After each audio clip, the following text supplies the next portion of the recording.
Hey BookTube, this is Friday Reads. I'm Jen and I talk about audiobooks, and I read some really good ones last week, so I'm really looking forward to telling you about them. So let me do that. I read the duology Carve the Mark, which is 2 books. The first one is Carve the Mark. The second one is The Fates Divide. The sequel, The Fates Divide, just came out. So I was so excited to listen to it because I really, really liked Carve the Mark. I liked the world, I liked the concept, and so anyway. Carve the Mark is narrated from 2 points of view by Austin Butler and Emily Rankin. And then The Fates Divide is narrated from 4 points of view. You have the original 2, and then we add in MacLeod Andrews and Erin Spencer. So the narration was just stellar. I'll tell you what, I did not realize that Austin Butler was an actor. I went to look him up on Audible, and this is all he's done. And I thought, well, shoot. So then I Googled him, and I found out he's an actor. Well, if that doesn't work out, he certainly has a future in audiobook narration because he was so good. His voice is just one that is so pleasant to hear, and it suited the character so incredibly well. So he was one of the highlights of the story for me. Emily Rankin was also really good. She, again, suited the character, expressed the character really well. MacLeod Andrews, boy, he picked up a character, or he voiced a character, that was just weird. And in The Fates Divide, he gets weirder. And he did it so well. It was... I don't want to tell you what the situation was with this character, but it was a very unique situation, and he just did it. He just did it well. And then Erin Spencer also was so good for her character. So, you know, 5 stars all around on the narration, and I love this series. I love the fact that it mixes sci-fi with fantasy.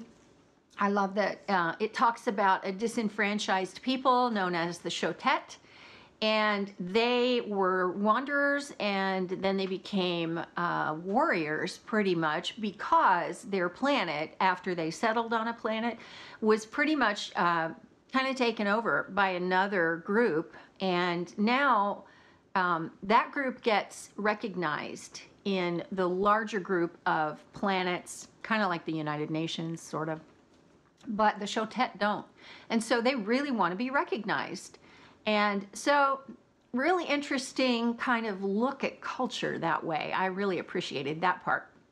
And then you've got the whole, you know, this is a fantasy world, but they are spacefaring, and there's cool things going on in space, and there's something called the current, which is kind of the force.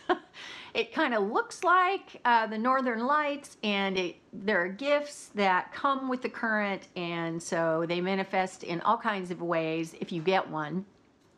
And then you have oracles who are telling the future, and interestingly, in the second book, they address the idea that the oracles see all the potential futures, and then they choose the best one, and they facilitate that. So really, should they have that much power? And if not, who is going to police them? So, so many great issues that it looks at. And Veronica Roth is just really good at this. So I ended up giving Carve the Mark 4 stars, and then The Fates Divide I gave 5 stars. Carve the Mark I had read before, so that was a reread for me, but excellent series. Excellent series. If any of that interests you on any level, then this is a really, really good story about some really interesting characters. I followed that up with The Consequences of Loving Colton, which is book 1 in the Consequences series by Rachel Van Dyken. And I picked this up because my friend Lisa said, you got to listen to this. It's hilarious. It's narrated by Nick Podehl and Amy McFadden. These 2 narrators I've heard a lot in YA fantasy or YA dystopian. So really refreshing to hear them in this.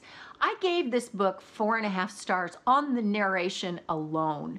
It is very much like an Oscar Wilde play, kind of like The Importance of Being Earnest.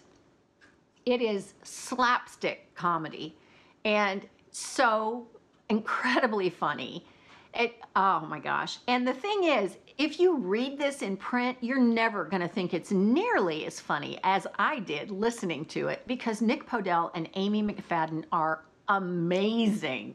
They're just amazing. They're just amazing the way that they can voice these characters. And not just that, but the way that they interpret the situations, I guess is what I want to say. The way that they give voice to all of the emotion that's going on. And I laughed and laughed and laughed. The story's just okay. It's just a romance, but oh my gosh, it's funny. It's just so funny. So I hope that Nick Podehl and Amy McFadden continue with that series, because I think that there are at least one more book and maybe two more books in it. And I really want to hear them narrate it, or narrate them, because oh, they were just so good. So 4 stars, but again, narration alone. Yeah. Hard Hitter is book 2 in the Brooklyn Bruisers series by Sarina Bowen, narrated by Nicol, Zanzarella, and Engle. This is about a hockey team in Brooklyn. And the 2 narrators were good. I don't know that they were great. I mean, I had just finished the other book, so that kind of tells you. By comparison, they were just okay. You know, they were okay. The same with the book. You know, it was okay. It was enjoyable to listen to, but I have a feeling that in this Brooklyn Bruisers series, this is probably the weakest book. And I base that on what I've heard from and what I've read in terms of reviews from other people. Basically just a romance between a massage therapist and the captain of the hockey team. And the massage therapist has some drama going on, and so does the hockey player. Okay, whatever. You know, it was like, all right. I guess I'm glad I read it, because now that's number 2 in the series. I can go on to number 3, but I just was not impressed. Yeah. I gave it 3 stars. It's more like 2.5 rounded up. And then I listened to Lies, Damned Lies in History by Jodi Taylor. This is narrated by Zara, Ramm, and it is book 7 in the Chronicles of St. Mary's. And I picked this up because I'd been waiting to continue with this series, because I didn't want to get to book 8, which I hear ends on a big cliffhanger, and not have book 9. Book 9 has just come out. And so I thought, okay, it's time to move on. Actually, I had just finished up Carve the Mark when I picked this up. I didn't want romance, but I don't know. I think maybe that colored my opinion of this book, because, you know, it was slight book hangover after Carve the Mark. So it was great. It got that British wit going on. This is time travel, adult time travel, but more historical, because St. Mary's is an organization that goes back in time so they can get the straight story and document what really happened in history. And then you've got just the cast of characters, which carries one book to the next, and they're a great group. The time travel is handled, you don't get a lot of the science, but you do get a lot of the journey. So they need all kinds of people in the crew. So they have historians, they have weapons experts, they have security people, they have the tech guys that, you know stuff about the pods. And then you've got a bad guy who has been looming over several of the books. And so he makes an appearance from time to time, and he does in the end of this book. This was not a great installment in the series. I've read better books previously. So I liked it. I think if you're gonna read the series, you won't be disappointed, and especially because it's got all that British wit that Jodi Taylor is so good at. Zara Ramm is wonderful as the narrator. She is incredibly good. She just gives voice to Max, who is the main character. It's told in first person. She gives voice to Max really well. So just that alone makes, ups it from more than just an average book. So even though it's probably the weakest one I've read so far, it was still good. And I'm looking forward to moving on to books 8 and 9, because I think book 9 is the last one. So yeah, there are a lot of little novellas in between too. So that was last week. This week I am listening to Quantum Space by Douglas Phillips. This is book 1 in the Quantum Space series. It's narrated by Kirby Heyborne, and I love Kirby Heyborne. He is one of my top favorite narrators. He's just really good at what he does. These people, if they weren't good at what they did, then the book wouldn't be any good. That's pretty much the long and short of it. He's just really good. He's good at giving voice to each of the characters, making them distinct. And the book is really interesting. It's got a lot of science in it, and I love that stuff. And not just science, but it's got quantum physics in it. And it's just so interesting. And it's been compared to Dan Brown's books. And I can see where they're getting that, in that there is a guy who is part of government security in terms of science.